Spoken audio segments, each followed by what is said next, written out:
ऐसा ना हो कि हमारे हाथ से सारा समय सरक जाए और हम इतना वेस्ट कर दें पूरा पूरा समय, उसका इतना दुरुपयोग कर दें कि हम कुछ न कर ना सकें अपने लिए। चूल्हे पे जला हुआ, चूल्हे पर रखा हुआ जल का पात्र जब गर्म हो रहा होता है जल, तो भाप बन रहा होता है जल, और वो आकाश में बिखर जाता है।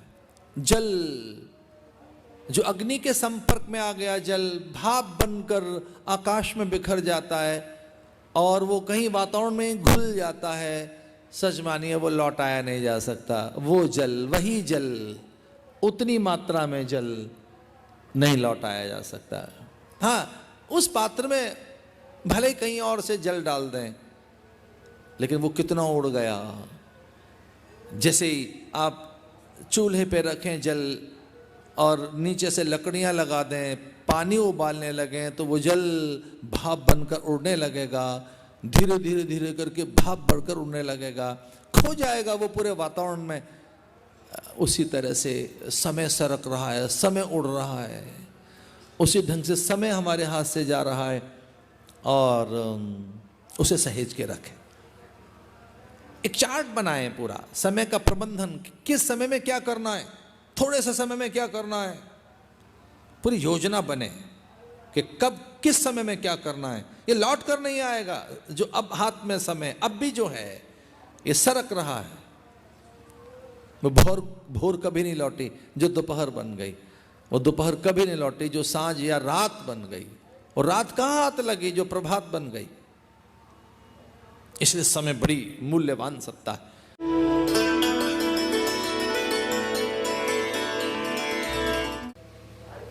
मनुष्य अपनी सोच का परिणाम है। हम स्वयं का उत्पादन है। हम जो कुछ भी हैं,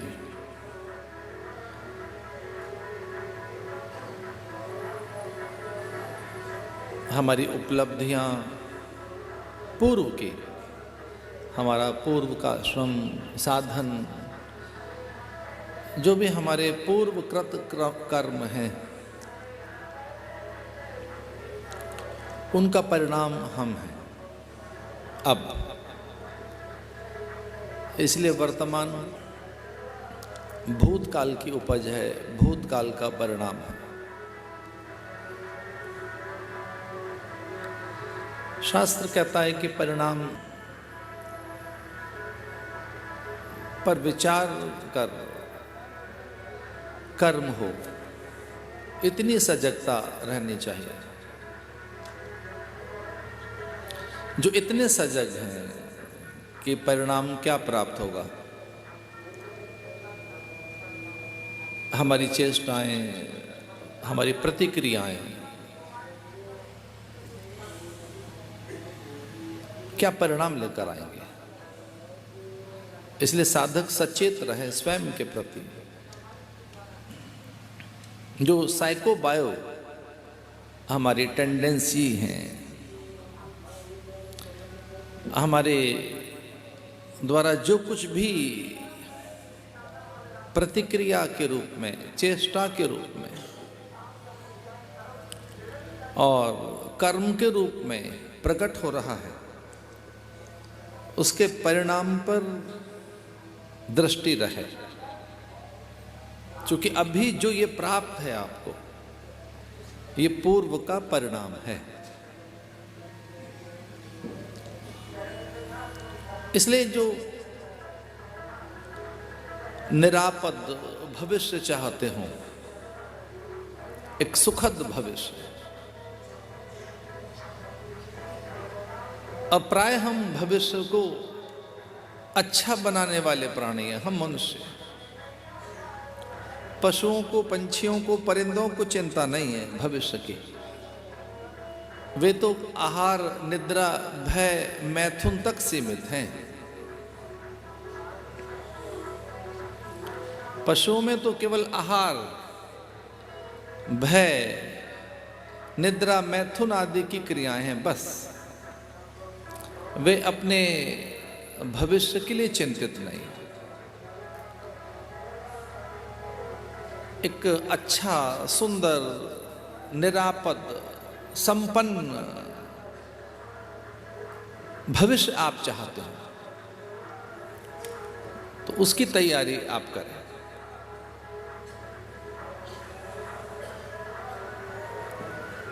इसलिए जैसा जैसा आपका चिंतन होता है, जैसे आपकी प्रतिक्रियाएं होती जाती हैं, जो कुछ आप करते जाते हैं, उस सब के परिणाम के लिए भी तैयार रहो। अब तो वैज्ञानिक इतना भी कहने लगे हैं कि आप चुटकी बजाएं और उसमें जो स्पंदन पैदा होते हैं, अगर वो आवेग के साथ चुटकी बजाई गई है, आवेश में, उपहास में,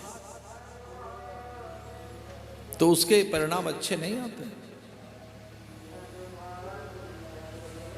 ये सच है कि आप चुटकी बजा रहे हैं, ताली बजा रहे हैं, पर आपकी ताली में व्यंग है, उपहास है, उपेक्षा है, अवहेलना है, उसके मूल में कहीं निंदा है, तो उसके परिणाम अच्छे नहीं आते। वो तरंगे उस प्रकार का वातावरण बनाती हैं जो विषाक्त वातावरण होता है।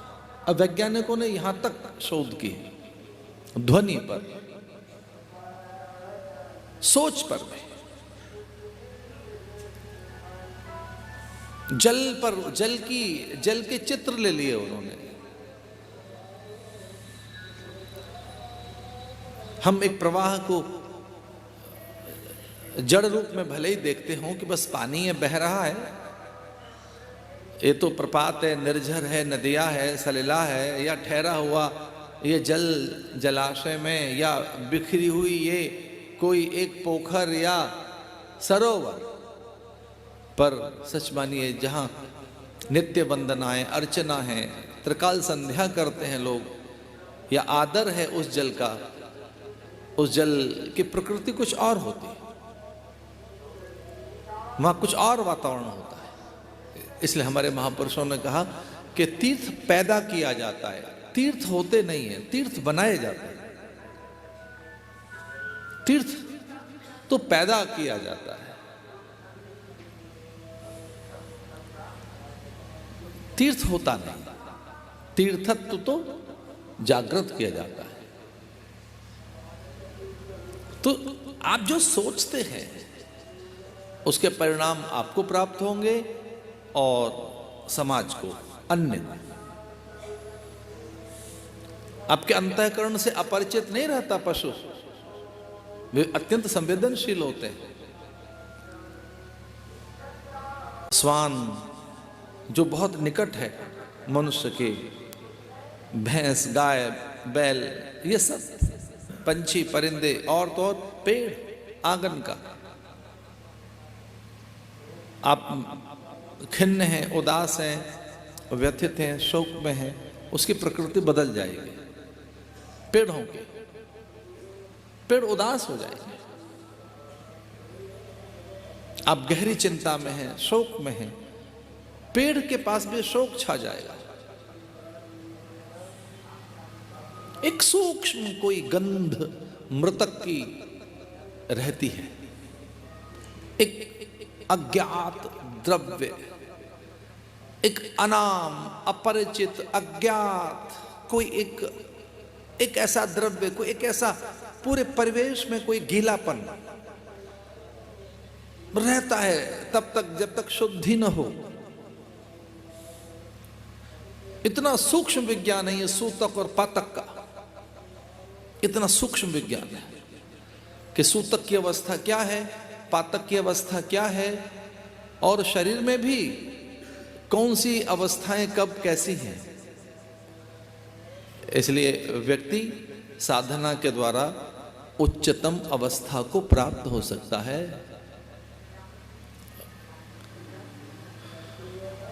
वो तीर्थ बना सकता है, उसमें दैवत्व जग सकता है। और हमारी संस्कृति तो दावा करती है कि उसे ब्रह्मानुभूति हो सकती है, वो स्वयं ब्रह्म हो सकता है। ब्रह्मविद ब्रह्मैव भवति। वो स्वयं सत्योपलब्ध हो सकता है, ईश्वरोपलब्ध हो सकता है। साधना के द्वारा वह विराट हो सकता है, अनंत हो सकता है। साधना के द्वारा वो पूरा विराट हो सकता है। जन्म से ही योग्यता प्राप्त है उसे अनंत होने की। हम उसके अंश हैं, उससे विलग नहीं है। एक बार जरा उससे जुड़े तो फिर बहुत बड़ी विभूति बन जाएगा ये जीवन, बड़ी विभूति।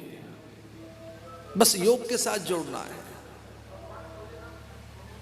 चूंकि हम उसके अंशी हैं, हम उसका अंश हैं, वो हमारा अंशी है। ममैवांशो जीवलोके जीवभूत सनातन, हम उसके अंश हैं।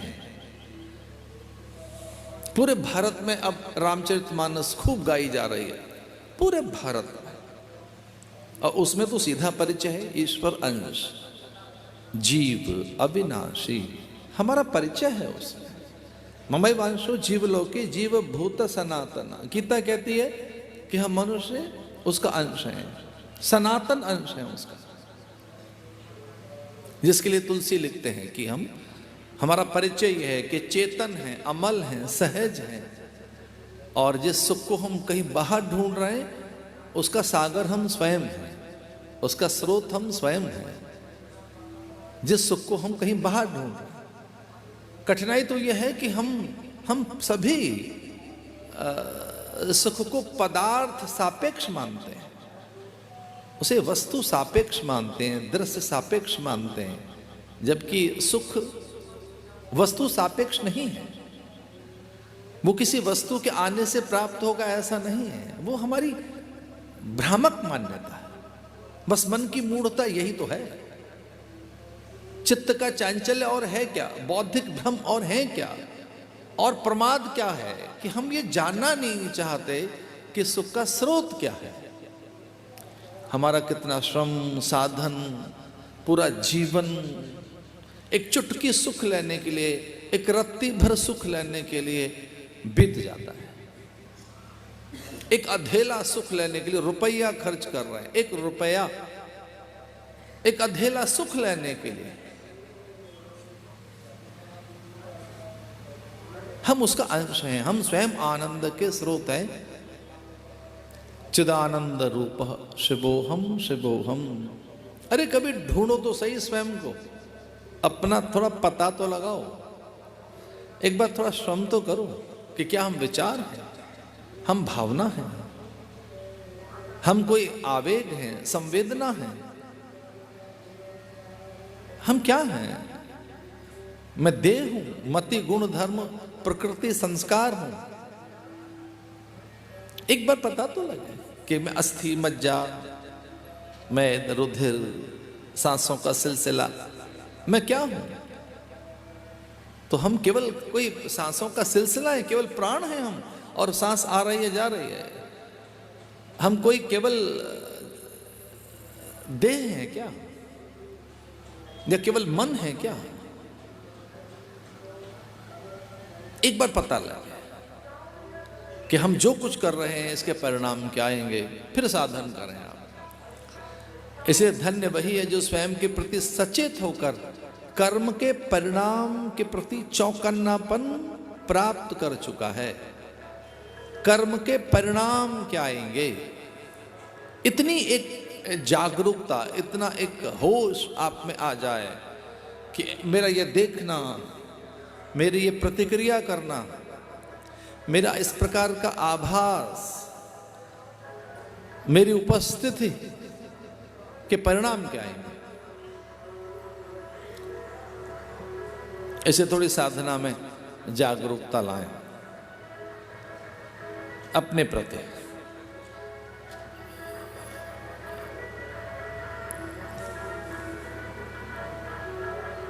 मैं बता रहा था कि हम अपनी सोच का परिणाम हैं। विचार से सृष्टि बदली जा सकती है, संकल्प से बहुत कुछ बदल जाता है। सच तो है कि संकल्प से सृष्टि का निर्माण हुआ है। इसलिए शुभ संकल्प करना सीखें। हमारी शुभ संकल्पता, शुभ कर्म संलग्नता जागृत हो।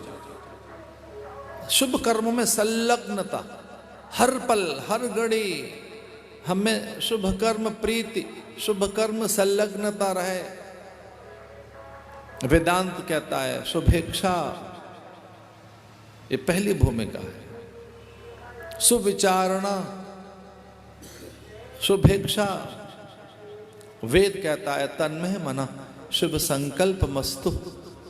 यहां से आरंभ करो कि हम अच्छा संकल्प करने वाले प्राणी बने, शुभ संकल्प करना हमको आए।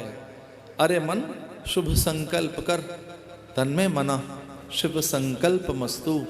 अरे अच्छा सोच, अच्छा विचार करना है, अच्छा चिंतन करना है।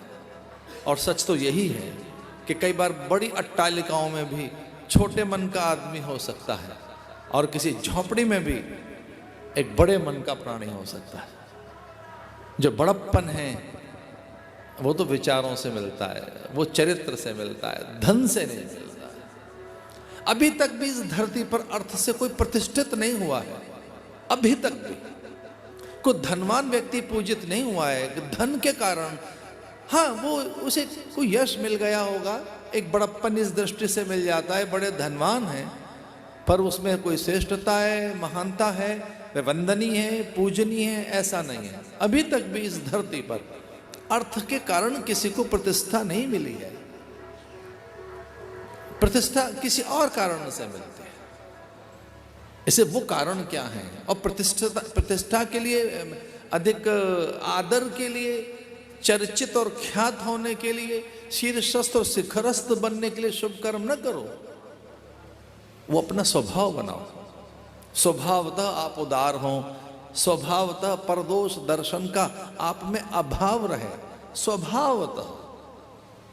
स्वभावतः विनम्र हैं आप, स्वभावतः वो स्वभाव बनाइए। इसलिए मैं आज से एक विषय आरंभ कर रहा हूं और वो विषय है कि हम जीवन का प्रबंधन करें, दिव्य जीवन का निर्माण करें। इस पर कोई चर्चा करेंगे। दिव्य जीवन का निर्माण करें, जो जीवन है दिव्य बने। Life should be divine. हमारा जीवन दिव्य होना चाहिए। हमारा जीवन वही होना चाहिए जो संभावनाएं हमें प्राप्त हैं उन्हें उजागर कर लें। एक बात पर ध्यान दीजिए, मनुष्य केवल एक ऐसा प्राणी है जिसके पास अंतहीन संभावनाएं हैं। मनुष्य एक ऐसा प्राणी है जिसके पास संभावनाओं की अनंतता है, अंतहीन संभावनाएं। अन्य पशुओं के पास नहीं, प्राणियों के पास नहीं, जो अंडज, पिंडज, स्वेदज, वो इस तरह से जिनकी श्रेणियां बताई गई हैं कि वो अंडज हैं, पिंडज हैं, स्वेदज हैं, जरायुज हैं, या फिर उनको जलचर, थलचर, नभचर कहें, उन्हें कुछ और कहें, वो जड़ वर्ग कहें, वनस्पति वर्ग कहें, उन्हें पशु पंछियों की संज्ञा दें, कुछ भी कहें। बस इसको ये पंक्ति याद रखनी है आपको। ये कुछ अद्भुत बात ऋषियों ने कही है कि मनुष्य के पास संभावनाएं अंतहीन हैं, पॉसिबिलिटी बहुत है, अपॉर्चुनिटी बहुत है। कम अवसर हाथ में नहीं है हमारे। एक बार अवसर हाथ आएगा नहीं भाई, अनंत अवसर, अनंत संभावनाएं हमारे पास हैं। एक कोई अपॉर्चुनिटी मिलेगी, एक कोई अवसर मिलेगा, एक अवसर मिलना है हमको, ऐसा नहीं है। अंतहीन संभावनाएं, अपार संभावना।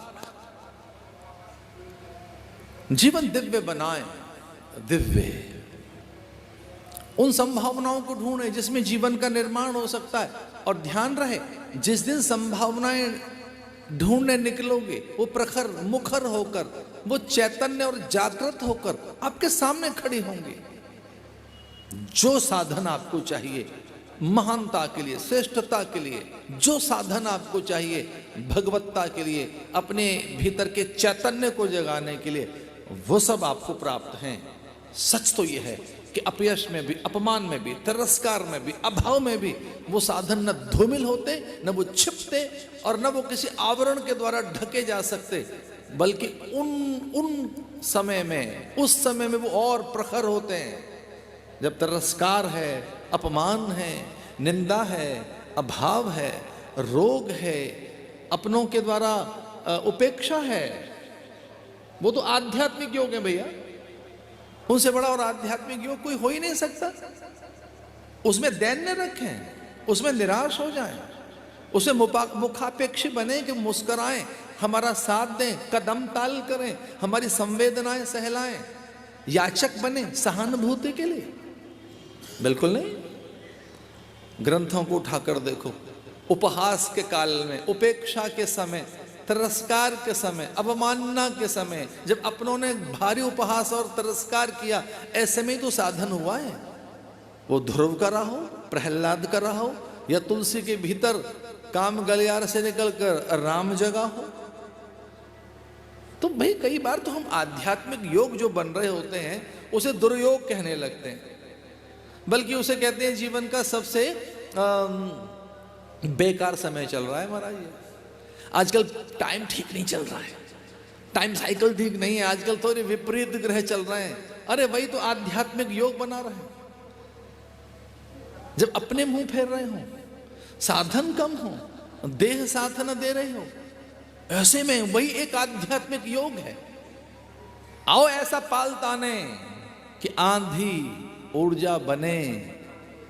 पाल तानना है आपको उस दिशा में, उस दिशा में बस आपको उस आंधी को ऊर्जा बनाना है। आंधी को ऊर्जा कैसे बनाएं कि हाँ आंधी तो आएगी, लेकिन उस दिशा में पाल तान दीजिए जहाज पर। तो वो जो जहाज आपको बहा कर ले जा रहा है, डुबो देगा, कि आपको पीछे धकेल देगा और आपके महीनों का श्रम खो जाएगा। अब वही जो आंधी है ऊर्जा बन गई है। हाँ वो पाल बस तानना है उस समय, तनियां खोलनी है बस उस समय, और तनियां खोलकर हवा पानी के जहाज पर आंधी को ऊर्जा बनाना है। आंधी ऊर्जा कैसे बने? एक और कदम आगे बढ़ूं मैं, प्रतिकूलता प्रसाद कैसे बने?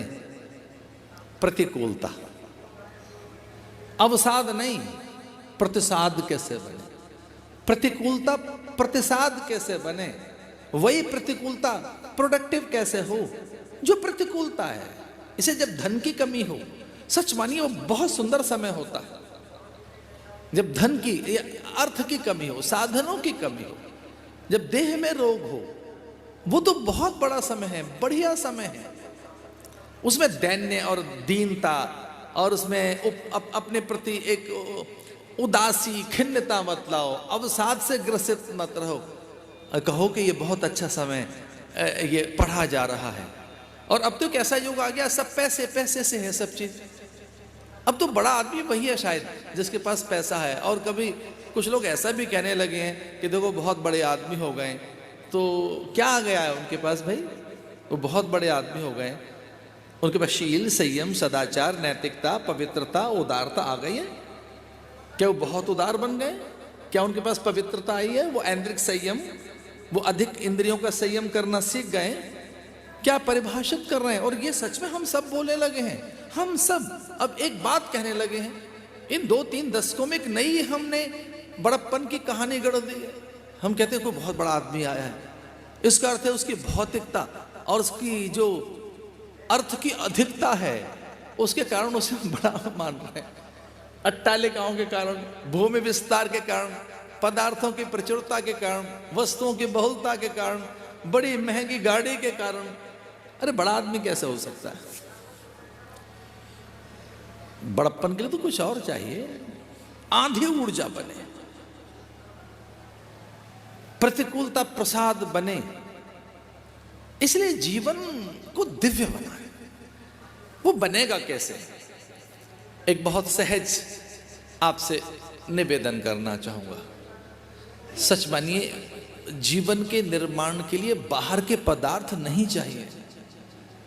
बाहर का कोई उपकरण, बाहर की कोई अभियांत्रिकी, बाहर का कोई संग्रह संचय बाहर की कोई मूल्यवान वस्तुएं नहीं चाहिए। अपने निर्माण के लिए, स्वयं के निर्माण के लिए स्वयं चाहिए, स्वयं में संकल्प, स्वयं में स्फूर्ति, स्वयं में एक अपने प्रति सकारात्मक विजय का भाव। मुझे जीतना है, मुझे जीतना है। जीवन युद्ध है। ये अमृत ऐसे हाथ नहीं लगा, भारी युद्ध हुआ है, भारी छीना झपटी हुई है। मोहिनी बनकर वो आए धर्म सत्ता के रक्षण संवर्धन के लिए, उन देवगणों की सहायता करने के लिए। उन सब ने फेवर किया, सब ने। एक ने विषपान किया, दूसरा मोहिनी बन गया, तीसरा योग युक्तियां बताता रहा। कोई ऐसे अमृत हाथ लगा है? जीवन बड़ा द्वंद्व है, जीवन में बड़ा संघर्ष है, जीवन में बड़ा युद्ध है। मैं तो बड़े विश्वास के साथ कहना चाहूंगा कि हमारे सारे ग्रंथ युद्ध के इतिहास से भरे पड़े हैं। रामायण हो, महाभारत हो, या वो दुर्गा सप्तशती हो, उसमें और है क्या, चंडमुंड शुंभ निशुंभ महिषासुर धूम्रलोचन, रक्त बीज के कहानी तो उसमें है। युद्ध। अच्छा, दो प्रकार की प्रकृति के लोग हैं इस धरती पर, तीसरा नहीं है। बड़ा कैटेगराइज किया है, दो तरीके के लोग हैं। एक तो समाधि नाम के वैश्य की तरह से, एक राजा सुरथ की तरह से, हताश है, निराश है। वो दो घर परिवार से सताए हुए।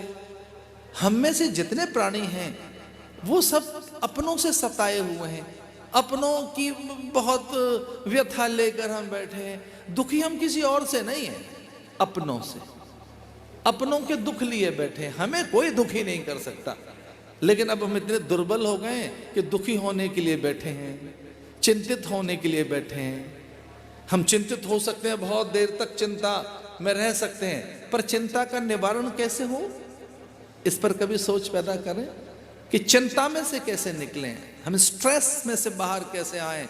बहुत बेकार है, सब बेकार है, अब बहुत मंद भाग्य, बेकार भाग्य चल रहा है, बेकार समय चल रहा है। इस नकारात्मकता में से कैसे निकलें? बाहर का कोई पदार्थ, बाहर की कोई वस्तु आपको दिव्यता प्रदान नहीं करेगी। आप स्वयं जगिए। मुझे तो यहाँ के किसी ऋषि की पंक्तियां याद आती हैं, जिसने देवप्रयाग में लगभग 12 साल तक ये गीत गाया। उस गुफा में से निकला नहीं वो महात्मा। प्रयाग का महात्मा था। प्रभु आप जगो, परमात्मा जगो, मेरे आप जगो, प्रभु आप जगो। यहां प्रयाग का एक साधु देवप्रयाग में और वहां भागीरथी में जो मिलती हैं, अलकनंदा और मंदाकिनी, बद्री का आश्रम से आती है अलकनंदा, और रुद्रप्रयाग से वो मंदाकिनी को भी साथ में ले लेती है। रुद्रप्रयाग से मंदाकिनी साथ जुड़ गई अलकनंदा के साथ, और उधर से भागीरथी आ रही होती है गौमुख से। देवप्रयाग में वो गंगा बनती है। लो एक नई कहानी सुना दी। ये गंगा जी कब बनती है? देवप्रयाग से। ये याद रखना, एक नई कथा सुना दी हमने। गंगा पहले नहीं है, गंगा कब बनी? देवप्रयाग। उससे पहले वो भागीरथी है, जाह्नवी है। गंगा बनती है वो देवप्रयाग में, जब अलकनंदा को भी साथ ले लेती है, मंदाकिनी को भी साथ ले लेती हैं, वहां से फिर वो गंगा बनती है। उससे पहले गंगा नहीं है, भागीरथी है। देवप्रयाग से पहले वहां किसी गुफा में एक साधु 12 साल तक ये गीत गाता रहा, प्रभु आप जगो, मेरे आप जगो। मेरे आप माने सेल्फ जग, खुद जग, अपने आप में खड़ा हो। उत्तिष्ठत जागृत प्राप्य वरान्य बोधत, ये सूत्र है, ये साधन बताया उपनिषदों ने। कहा उत्तिष्ठत, उठकर खड़ा हो। कब तक हम कहते रहे बड़ा बेकार है, धन नहीं है, अपने साथ नहीं है, प्रतिकूलताएं, हमारा मौसम ठीक नहीं है, थोड़ी सर्दी और निकल जाए फिर तो मक्खियां भिन भिनाने लगेंगे, फिर कहोगे अब गर्मी आ गई है, अब साधन कैसे हो, अब तो वर्षा काल आ गया है। कौन सा बढ़िया समय लाकर दें आपको जिसमें साधन करोगे? उत्तिष्ठत, उठो। ये उठना किस में है? अपने आप में। और बहुत ही विनम्रता के साथ बात कह रहा हूं, कई बार आदमी अपने आप में गिर जाता है, अपने में गिर जाता है। छोटी सोच बनाकर, छोटा चिंतन, वो अपने आप में, अपनी आवरण में, अपनी कामनाओं में कैद हो जाता है, खुद में ही कहीं गिर जाता है, अपने में ही कहीं बहुत स्वयं से बहुत छोटा हो जाता है। इसलिए उपनिषदों ने कहा उत्तिष्ठत, अरे उठ, और उसके बाद कहा जागृत, जगना बाद में। और ऐसा नहीं होता है कि आदमी पहले उठकर खड़ा हो और बाद में जगे, पर उपनिषदों ने ऐसे ही कहा कि इसको जगाएंगे बाद में, पहले से खड़ा कर दें। उपनिषद कहते हैं इसे खड़ा कीजिए पहले, ये इतना गहरा सोया हुआ है। अच्छा, कुछ लोग तो सोए नहीं होते, उन्हें ध्यान है कि सवेरा भी है, पंछी भी चहचहा रहे हैं, अब सूरज भी आने वाला है, घर के लोग भी बातचीत कर रहे हैं और उन्हें सब पता है और वो सो रहे हैं। सच तो है वो सोने का बहाना कर रहे हैं, उनमें उतनी सामर्थ्य नहीं कि उठकर खड़े हो जाएं। वो इतना प्रमाद है उनके भीतर कि पंछी चहचहा रहे हैं, सूरज की किरणें आ गई हैं, अपने लोग भोर की चर्चा कर रहे हैं, एक पुरुषार्थ पैदा हो रहा है, लेकिन आदमी सोया हुआ है और वो एक अज्ञानता के आवरण में कि मैं तो सो रहा हूं अभी। उनके लिए बात कही उत्तिष्ठत, जागृत, प्राप्य वरान्य बोधत, अरे उठ और जग, अपने आप को पहचान, अपने स्वरूप को उपलब्ध हो, अपनी ऊर्जा को पहचान और अपने को ईंधन बनाइए। एक कोई वैज्ञानिक लिखता है कि इस धरती पर जो रॉकेट लॉन्च कर रहे हैं, जो शटल भेज रहे हैं, अंतरिक्ष को चीरती हुई जो शटल जा रही हैं, स्पेस में दूर मंगल तक जो यान पहुंचे हैं, चंद्रमा तक जो आदमी पहुंचा है, वो व्यक्ति के संकल्प से वो कैसा ईंधन रहा होगा। एक तो रॉकेट में ईंधन है, एक तो वो जो सैटेलाइट जा रही हैं और शटल जा रही हैं आकाश में और ऊपर के चित्र ले रही हैं, वहां के पूरे अंतरिक्ष के अंतःकरण का अध्ययन कर रही हैं वहां। लेकिन वो ईंधन कौन सा है? वो नीचे से व्यक्ति ने संकल्प किया, यहां से योजना बनाई, यहां से वो उसको कमांड दी है, यहां से कमांड दी नीचे से। मैंने ऐसी कुछ प्रयोगशालाएं देखी हैं भारत में भी और विदेशों में भी। वो कुछ प्रयोगशालाएं देखने का मुझे अवसर हाथ लगा कि किस प्रकार से वो विमानों को नियंत्रण कर रहे हैं, वो किस प्रकार से सैटेलाइट को संदेश भेज रहे हैं और पल पल के वहां के संदेश वो कैसे प्राप्त कर रहे हैं। एक दो बार ऐसा मुझे अवसर हाथ लगा, यहां से कमांड दे रहे हैं, वो यहां से संदेश भेज रहे हैं, यहां से चौकन्ना व्यक्ति एक पूरी योजना बनाकर और अंतरिक्ष में मनमानी कर रहा है। क्या ईंधन है हमारे पास? बड़े गजब की ऊर्जा है हमारे पास, उसका प्रयोग नहीं कर रहे हैं। एक संयोग ऐसा बना कि आइंस्टीन के नगर में मुझे जाने का अवसर मिला, आइंस्टीन के यहाँ, और वहाँ के उत्साही कुछ भक्त लोग मुझे उसके स्थान तक ले गए कि महाराज चलो आइंस्टीन का घर दिखा लाएं आपको, जिसने ये बिजली बनाई है, आइंस्टीन ने, जिसने ये बिजली पैदा कर दी। और ये जो ध्वनि यंत्र चल रहे हैं, ये ध्वनि विस्तारक यंत्र, महाराज इनके परिणाम क्या आए हैं ये तो रात को 2:30 बजे के बाद पता लगता है, 3 बजे के बाद। ये माइक क्या परिणाम लेकर आया है। आइंस्टीन के घर चले गए और वहां उसने उसकी एक कोने में लिखा हुआ है, जगह जगह उसके वाक्य लिखे हुए हैं, पर एक जगह उसने लिखा है बहुत ही प्रमुखता के साथ, एक उसका वाक्य लिखा हुआ है कि मेरे हाथ तो केवल इतना लगा है जैसे सागर के तट पर कोई पहुंचे और एक मुट्ठी रेत उठाए, कोई सागर के तट पर पहुंचे और एक मुट्ठी रेत उठाए और उस रेत में से कुछ कण समझ आए हों, उतना सा आइंस्टीन ने समझा है। पूरी मुट्ठी रेत नहीं, अभी तो मुझसे सागर बाकी है और सागर में छिपे हुए रत्न। आइंस्टीन ये लिखता है, आइंस्टीन लिखता है कि मेरे हाथ बिजली लगी है, ये सच है कि मैंने ये ऊर्जा पैदा की है, लेकिन अभी और कुछ पाना बाकी है। इसलिए मेरी अत्यंत प्रशंसा करने वाले प्राणी मुझसे आगे बढ़ें, क्योंकि बस मैंने तो एक मुट्ठी रेत उठाया है सागर के तट से, पूरी रेत नहीं, और उस मुट्ठी भर रेत में से कुछ कण मैंने उनका मर्दन करके और ये ऊर्जा ऐसे निकाली है, बिजली ऐसे पैदा की है। लेकिन अभी तो सागर बाकी है, वो कहता है सागर बाकी है, सागर के रत्न अभी बाकी हैं। तो जो मेरी प्रशंसा करना चाहते हैं कि मैं बहुत ही बड़ा वैज्ञानिक हूं, वो मेरी प्रशंसा में समय न खराब करें, मेरे आदर में गीत न गाएं, वो थोड़ा आगे बढ़े मुझसे आगे, और अभी सागर में छू नहीं सका हूं, उसका मुझे दर्द है।